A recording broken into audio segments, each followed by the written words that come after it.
कपाळप्पा गणपती बाप्पा मोरया.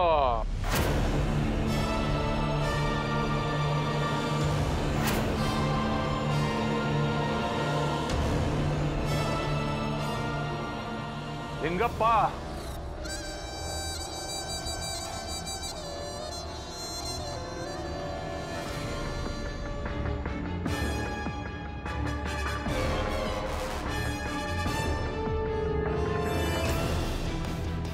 राजे शिर्के साहेब, तुम्ही येण्याचं कष्ट का केलं? निरोप पाठवला असता तर आम्ही स्वतः आलो असतो. आमच्या भावाला कुठे लपवून ठेवलं? म्हणजे तुमचं भाऊ आम्ही किडनॅप केलं असं तुमचं म्हणणं आहे की का? हे जास्त नाटक करू नको. सोडा त्याला. आमच्याकडे जास्ती वेळ नाहीये. आदित्य राजांना सोडण्यासाठी काय अटी आहेत तुझ्या? बोल, पटापट बोल. एक तर तुम्ही आमच्यावर चुकीचा आरोप करता राजेश शिर्के साहेब. दुसरं म्हणजे तुम्ही स्वतःच्या भावाला गायब करायचं आणि आमचं येऊन कॉलर धरायचं हे काही बरोबर नाही बघा. आणि ज्या नजरेनं विक्रमादित्याच्या बाबतीत तुम्ही आमच्याकडे बघता त्याच नजरेनं आम्ही तुमच्याकडे पाहिलं तर गप्पा. मोठं प्लॅन करून तुम्हीच तुमच्या भावाला डिसअपियर केलं असा आमचा संशय आहे. राजेश शिर्के एकमेकांच्या विरोधात गेम करतात असं ऐकून होतो. स्वतःच्या भावाचं गेम कराल असं वाटलं नव्हतं. गप्पा.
कपाळप्पा गणपती बाप्पा मोरया. देव, माझं काम आहे तुझ्याकडे.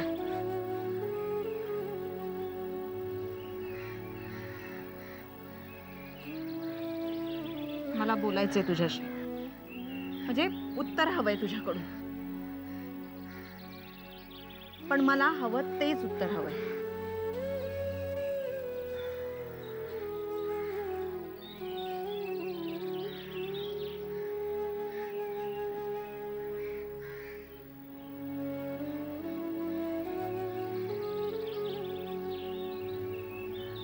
तेव्हा मी सांगते ते ऐक. विक्रमशी लग्न करू नकोस.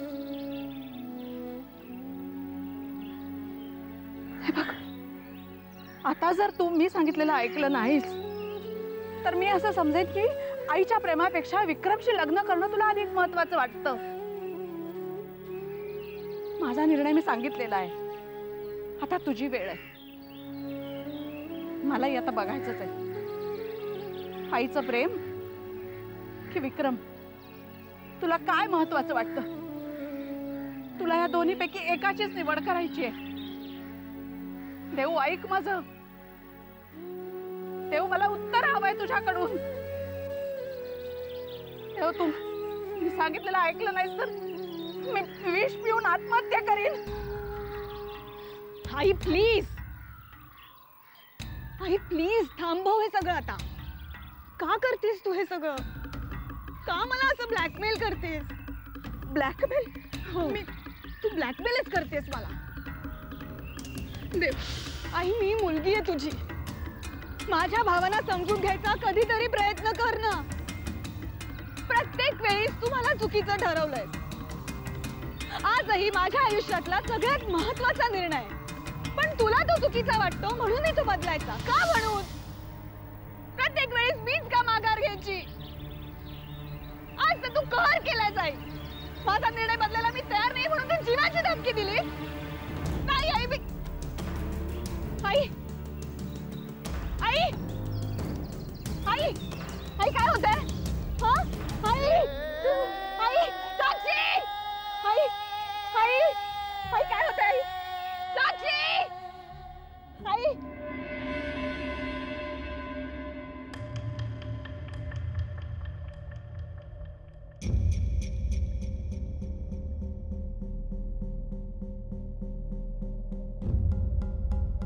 तिच्याचमुळे वहिनींची आज ही अवस्था झाली आहे.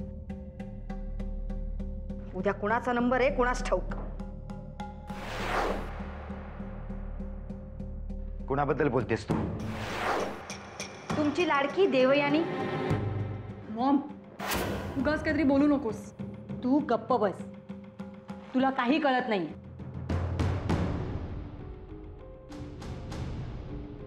अहो तुम्ही तरी. अभिलाषा, वहिनी या आजारपणातून बाहेर कशी येईल याची काळजी करण्यापेक्षा तू काय हे भलतच बडबडतेस? अजूनही वेळ गेलेली नाही. ही देवयानी जर सोहमशी लग्न करायला तयार झाली तर आत्ता वहिनी आजारपणातनं उठून बसतील. पण नाही. या घरातल्या सगळ्यांना संपवायचं असं तिने ठरवलंच आहे ना. ही फक्त सुरुवात आहे. उद्या जेव्हा तुमच्यावर ही वेळ येईल ना, तेव्हा तुम्हाला माझं म्हणणं पटेल. लक्षात ठेवा.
काय झालं डॉक्टर? कशी आहे वहिनी आता?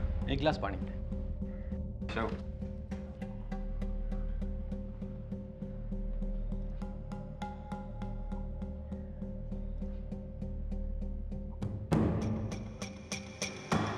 काय झालं? वहिनीला ऍडमिट करायची गरज आहे का? नाही, त्याची काही आवश्यकता नाहीये.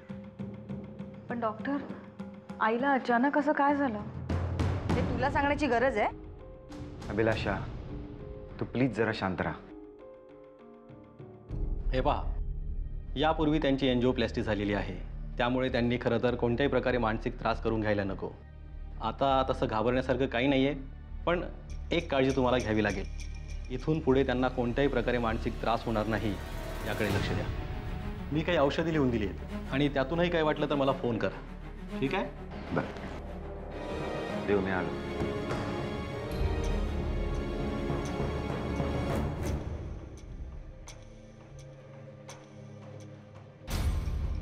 आता वाईट वाटून काय उपयोग? या आधीच जर वहिनींचं ऐकलं असतंस तर त्यांच्यावर ही वेळ आली नसती. म्हणजे तुला काय म्हणायचंय? हे सगळं माझ्यामुळे झालंय? म्हणायला कशाला पाहिजे? तुझं तुला कळत नाही? तू असं कितीही आता विक्रम करत राहिलीस ना तरी तो काही आता येणार नाही. पण आम्हाला मात्र आयुष्यातनं उठवशील. आज वहिनींपासून सुरुवात झाली, उद्या कुणाचा नंबर आहे कुणास ठाऊक.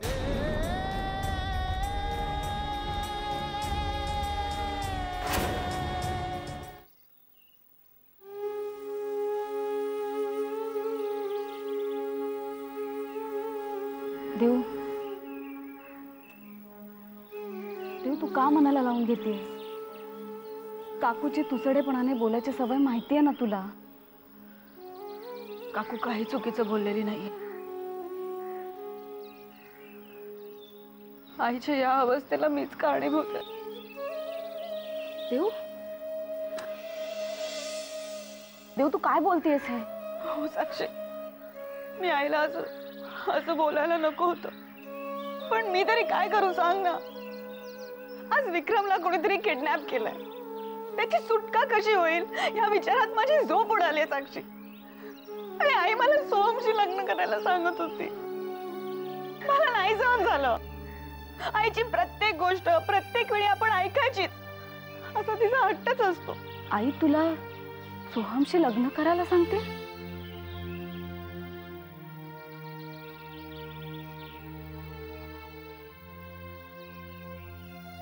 देव हो साक्षी,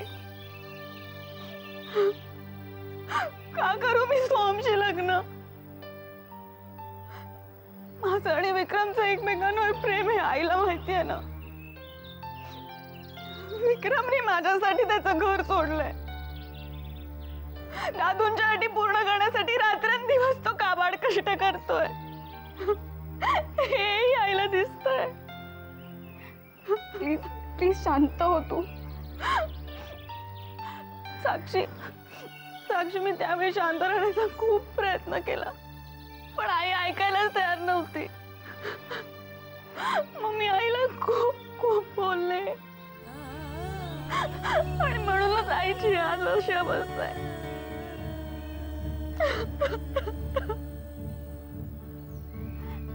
देव रडू नको. आई साक्षी साक्षी आज काकू पहिल्यांदा खरं बोलते.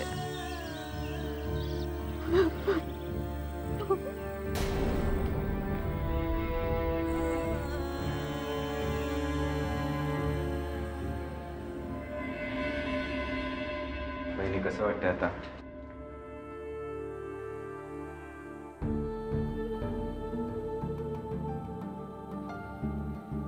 आई दूध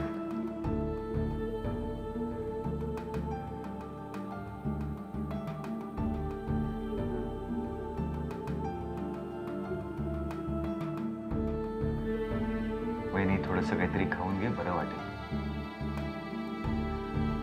काही नकोय मला आता. आई माझं चुकलं. मी तुला बोलायला नको होतं. I am sorry. देव, हे सगळं बोलायची ही वेळ नाहीये. आपण नंतर बोलूया. नाही मकरंद, तिला बोलू दे. तिने हा विषय आता काढलाच आहे तर एकदाच हा विषय संपवून टाकते. मला सुद्धा पुन्हा पुन्हा स्वतःला त्रास करून घ्यायचा नाही आता. देव, मला जे योग्य वाटलं ते मी बोलले, पण तू आमचं म्हणणं लक्षातच घ्यायचं नाही असं ठरवलं असशील तर मग कोण काय करणार त्याला? तू त्यावेळी जे बोललीस ना ते मी कधीच विसरणार नाही. अगं तुझ्या निर्णयावर आज आपल्या सगळ्यांचं आयुष्य अवलंबून आहे, पण तरीही तू तुझ्याच मनासारखं करायचं असं ठरवलं असशील तर मग आम्हीही आता यापुढे दैवावर हवाला ठेवून जगायला मोकळे. आई प्लीज असं नको ना बोलूस. तू मला अशी विनंती करून काहीच फायदा नाहीये. उद्या आमच्या जीवाचं काही बरं वाईट होईल याहीपेक्षा आई म्हणून तू मला समजून नाही घेऊ शकलीस याचंच खूप वाईट वाटतंय. बहिणी अगं तू मकरंद, माझ्यासाठी आता हा विषय संपलेला आहे.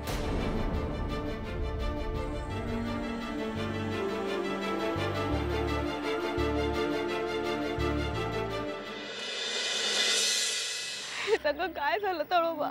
आज मला बाबांची खूप आठवण येते. आज बाबा असते तर कदाचित हे सगळं घडलं नसतं. आज आई माझ्यामुळे आजारी पडले. मी आईचं तेव्हाच ऐकायला हवं होतं. मी असं नको करायला हवं होतं.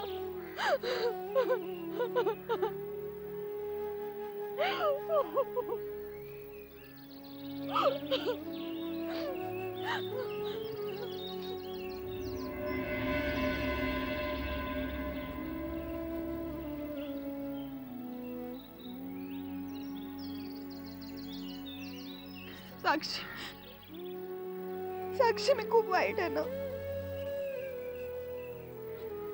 मी तुम्हाला सगळ्यांना खूप त्रास दिलाय. देव प्लीज रडू नकोस. आणि तू असं काय केलंय? नाही साक्षी, साक्षी, साक्षी, मी नेहमी स्वतःचाच विचार करत आले. तुम्हाला काय वाटेल तुमच्या भावना मी कधीच समजून घ्यायचा प्रयत्न केला नाही.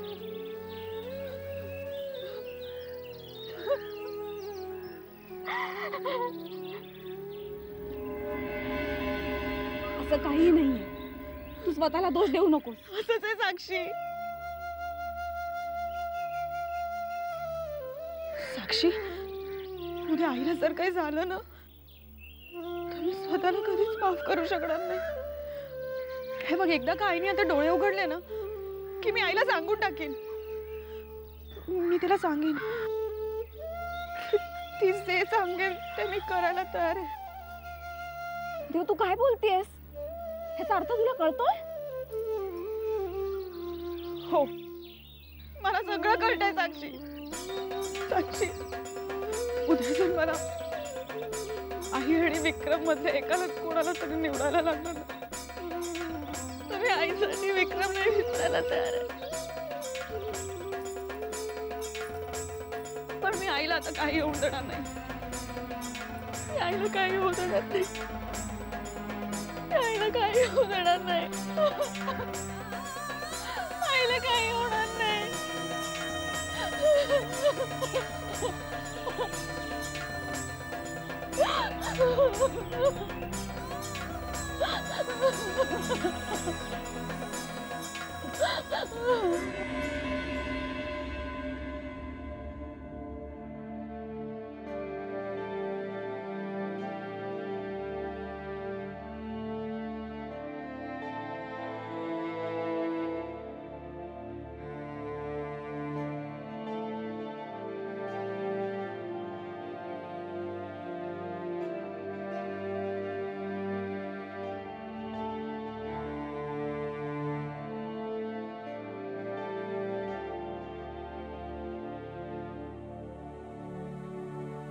आई, तुझी इच्छा होती ना माझं 23 ऑक्टोबरला लग्न व्हावं. तसंच होईल. मी सोहमशी लग्न करायला तयार आहे. मी सोहमशी लग्न करायला तयार आहे.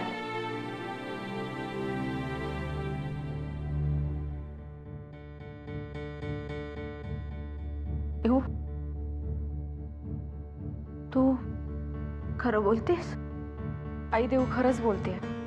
पण माझी इच्छा म्हणून तू या लग्नाला तयार झालीस का? नाही आहे. आपण वागतोय ते बरोबर आहे की चुकीचं हे कळायला थोडा वेळ जावा लागतो असं तूच म्हणतेस. खूप विचार केल्यानंतर मला असं लक्षात आलं की माझंच चुकलं. तू विरोध का करतेस हे समजून घेण्याचा मी प्रयत्न केला असता बऱ्याच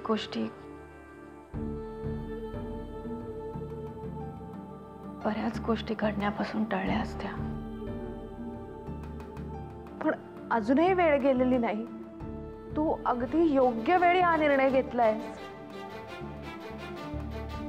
आई, आता तरी तू देऊवर नाराज नाही आहेस ना?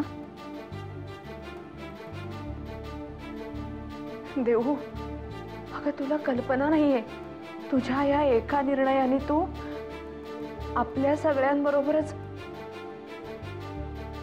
विक्रमचाही जीव वाचवलायस.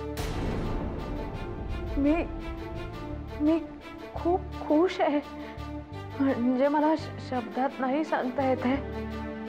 पण देऊ, तू आता तुझ्या या निर्णयावर ठाम राहा. या निर्णयामुळे आपल्या सगळ्यांना नवीन आयुष्य मिळालंय.